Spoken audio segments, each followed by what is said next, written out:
E hoje a gente começa um novo quadro que é Respondendo Comentários como se eu estivesse num debate. E eu recebi esse comentário aqui como argumento da seguinte tese: as minorias estão sendo exterminadas por ações de grupos de direita. E esse comentário começa com um argumento de prova, que é esse dado estatístico aí que você tá vendo. E com 5 perguntas eu vou ensinar vocês a como rebater esse argumento. A primeira e mais óbvia pergunta é saber se o dado existe. E nesse caso, o dado está lá no relatório do Atlas da Violência de 2025. Segunda pergunta, se esse dado existe, ele está correto? E nesse caso, ele está correto. Terceira pergunta, se esse dado existe e está correto, ele é um dado confiável? O Atlas da Violência é um documento produzido pelo IPEA, que é um instituto que produz dados estatísticos com rigor acadêmico. Quarta pergunta, se esse dado existe, está correto e é confiável? Existe algum outro dado que contradiz esse dado? Se não existe nenhum dado que a gente possa contra-argumentar diretamente em relação a esse argumento de prova, a última pergunta é: esse argumento é realmente capaz de provar que a tese é verdadeira? E aí eu tenho 2 fortes motivos para demonstrar que esse argumento não é capaz de provar a tese. Primeiro, esse argumento sustenta que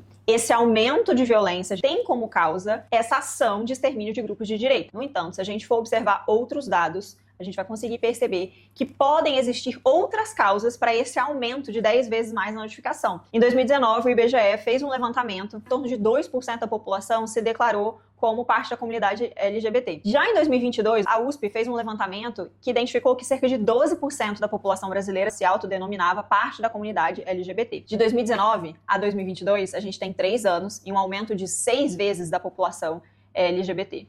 De 2015 para 2025, são 10 anos, a gente tem um aumento de 10 vezes. Ou seja, se a gente considera que a violência é constante, a gente pode argumentar que o aumento do número de casos de violência é, na verdade, proporcional ao aumento do número de pessoas que se identificaram como da comunidade LGBT. Se em 3 anos a gente viu esse número multiplicar por 6, falar que o número de casos multiplicou por 10 num período de 10 anos fica muito dentro da proporcionalidade, o que significa que não necessariamente esse aumento do número de casos se deve a uma ação de extermínio de grupos de direita. E o segundo ponto de vulnerabilidade deste argumento é que esses casos foram reportados ao sistema de saúde. E quando chega no sistema de saúde, a pessoa declara o gênero dela e que foi vítima de violência. Mas nesses dados não tem a causa da violência. Então quer dizer que a gente não pode inferir que todos esses casos foram motivados por crimes de ódio em relação à orientação de gênero. Pode ter caso realmente motivado por preconceito, mas também pode ter caso motivado por violência doméstica, por violência urbana, que afeta a todos de uma forma geral. Então, quando a gente pega esses dados e recontextualiza com a realidade,